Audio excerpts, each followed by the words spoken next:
This woman has no business being dead. If I've loved only one thing in this life, it would for sure be Whitney Elizabeth Houston, or as real fans call her, Nippy. Me being raised by an army of colorful black women, I could not escape the awe of her talent, her beauty, and her utter star power. None of us can. I mean, shit, my mom played The Bodyguard so often, she damn near burnt a hole in the CD. So with this mountain of influence, it's no surprise that I've inherited the Nippy stand-up gene. And as I grow into my adulthood, specifically my black, sapphic adulthood, I realize I'm not alone. I have a really close friend who I call twin because we're so similar. And one of our first friendship dates a couple years ago, we went out to the club. And the moment we became close is when she went to go pay for drinks, and I saw her lock screen, and it was this beaming picture of Whitney Houston. This angelic portrait from the Bodyguard era where she's rocking that nasty bob. And I looked at her and I said, "Are you a Whitney Houston fan?" She says, "Absolutely." At that moment, we were friends for life. She can't go nowhere. I'll find her. But I've learned in the stud kingdom, this is not a rare experience. For example, if you look at someone like Lena Waithe, who is one of the legendary empresses of the stud universe, you constantly see her going on record with how much she loves Whitney Houston. She could be in an interview, they'll ask her about the weather, and her response will be, "Have you seen Waiting to Exhale?" She's even gone as far as releasing Beauty, a Netflix film that is basically the Whitney Houston story. It has such a strong resemblance to Whitney's life. Now I know studs are not a monolith, but it's Whitney Houston who is hating her. No, let me know. And can they fight? So it had me thinking to myself, I was like, self, where does this admiration come from? So in this video, we are gonna take the time to investigate and find the scientifically anthropological answer to the age-old question. Why do all the studs love Whitney Houston? Let's get into it. Reason number one, her obvious beauty and talent. This is the easy answer. Whitney gives classic, elegant baddie energy. If you're not attracted to her, I don't know what to tell you. Get checked. And that's fine enough, but somehow she decided to be God's favorite and not only be beautiful, but insanely talented. All you have to do is close your eyes and listen to the first 30 seconds of I Will Always Love You to understand why this woman is beyond human. This woman's 5-octave vocal range is so T that she garnered the name simply The Voice. It's like, can you imagine being so good of a chef that they just nickname you The Fork? But the beauty of her voice did not just stop at her recorded music. Her stage presence and her ability to convey utter emotion is a masterclass at live performance. The girls are not doing it like this today. I'm sorry. Great example. At the 1994 American Music Awards, Whitney performs a 10-minute medley of the songs I Loved You Porgy and I Am Telling You, and her original I Have Nothing. Any well-trained singer will tell you that these songs independently are hard as shit, so attempting to sing them back to back to back is borderline auto-sadism. Whitney not only crushes this performance vocally, she commands the stage and keeps everyone in the room locked in despite never moving from one spot. I'm talking no dancers, no graphics, no storyline, bus, club, another club. It's just her standing and singing. So with that being said, one thing is clear, her star power is undeniable. And studs, we like a star. Now this first reason casts a wide net. Whitney being talented and beautiful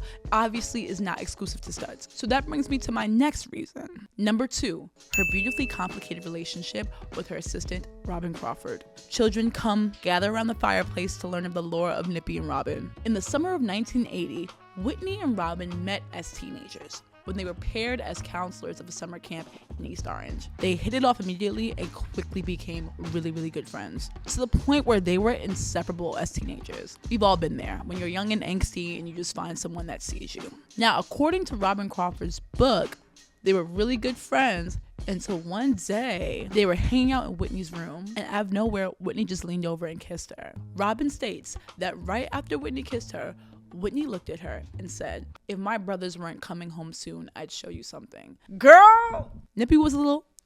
From that moment on, I wouldn't say they were dating, but they had a beautiful relationship that ebbed and flowed between platonic loyalty and romantic expression. But shit got real when Whitney started getting pressure from her religious family, and she started to come into her fame. Again, according to Robyn's book, Whitney got signed, they were living together. Gay.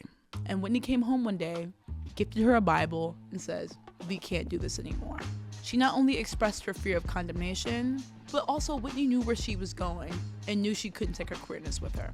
However, though their love affair was over, they still remained best friends, and Robyn went on to work as her creative assistant for the next 20 years. Robyn stuck by her side through addiction issues, toxic relationships, and the chaos of the music industry. If you look at all the paparazzi pictures, Robyn is always there, looking protective, gentle, and just a safe space for Whitney. The studs resonate so much with this dynamic because Robyn's quiet and constant presence strikes a sense of familiarity for all of us who've had to sacrifice loving somebody out loud for their own safety. We love her because at some point in our life, we've either been with Whitney or we were Whitney. Moving on to the next and final reason. Number 3, her auntie-like charm. One thing studs love is an auntie. We do. I don't know. It just makes us feel seen. I think it's something about a straight passing older black woman that doesn't feel afraid or off put by your masculine existence that feels so warm. Something about Whitney tells us that she would have loved us. She would have had a tribe of stud nieces, I'm telling you right now. Now, at the start of her career, Whitney was initially packaged as a black pop all-American princess. They had her record pop-heavy records. She was a little whitewashed. That foundation was a little too light. She was trained in respectability politics and spoke in a cadence that was a little bit suburban white beauty queen. They even presented her family as the all-American family, even to the point where people didn't even know that her parents were divorced because they would show up with her places to give the perception that she came from this cookie cutter, non-threatening, respectable black family. But the real ones know that Nippy's real personality, aura, and environment was not quite that. Whitney was a Jersey girl from Newark, not Newark, Newark. Like, Nippy was a little around the way. And in contrast to the soft-spoken princess, she had a lot of sass and a sharp-witted tongue that would give us meme material for the rest of our lives. Take a second and look at her old, early interviews. With this, which is possibly the last number, and that's it. Yeah. Great. Okay. And this is fur, is it? Real No. fur? I don't know, I'm asking. God, don't kill me. Baby? Come on, Whitney. You would be from North. Whitney, I'm from Newark. What's the highway way right there? 280. You from North. Jersey. You from there. I had a mother who could sing, a mother who knew the business, a mother who could write, a mother who could produce, and a mother who could teach me everything that I needed to know. And I listened to her. I wasn't ignorant and I wasn't rebellious or defiant. I knew that she knew what she was talking about, and I believed in what she said. That's the difference. Yes. I didn't listen to my mother. You didn't listen. Okay. Oh, well, I guess that's why you're interviewing now. I suppose that, yeah, that's right. She would make it clear that she was there to sing and nothing else. She also wasn't patient if interviewers asked her dumb questions. You're a tough cookie. Sometimes. Always? Not always. No. Sometimes. That means sometimes. All right.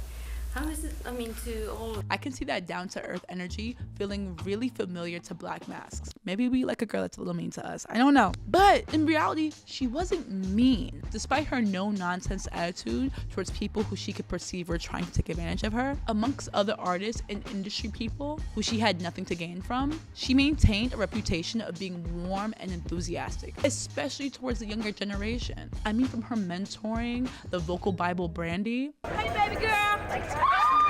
Only extra with this amazing video, the superstar surprising her biggest fan. Where you going? Don't you start crying and carrying on and stuff. Come here with your little pretty self. I'm so proud of you. To the sheer joy she felt presenting Lauryn Hill with the Grammy for Record of the Year. And the album of the year is The Miseducation of Lauryn Hill. Lauryn Hill. Dawn Jefferson, Ken Johnston, Tony Prenda, Warren Riker, Chris Tight, and to bring it back to the gay shit, she performed at New York Pride 1999. Even with years of the press attacking her, when the interviewer sneeringly asked her, "Why are you doing this, girl?" she responds, "We're all God's children."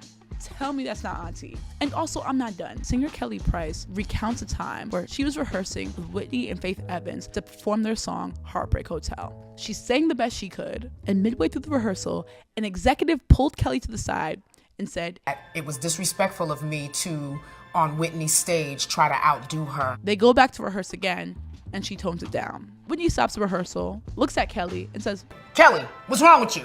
And I whispered in her ear, I said, "Well, somebody told me that I was doing too much and I kind of needed to pull back." Whitney makes a whole scene. "Who told you you're doing too much?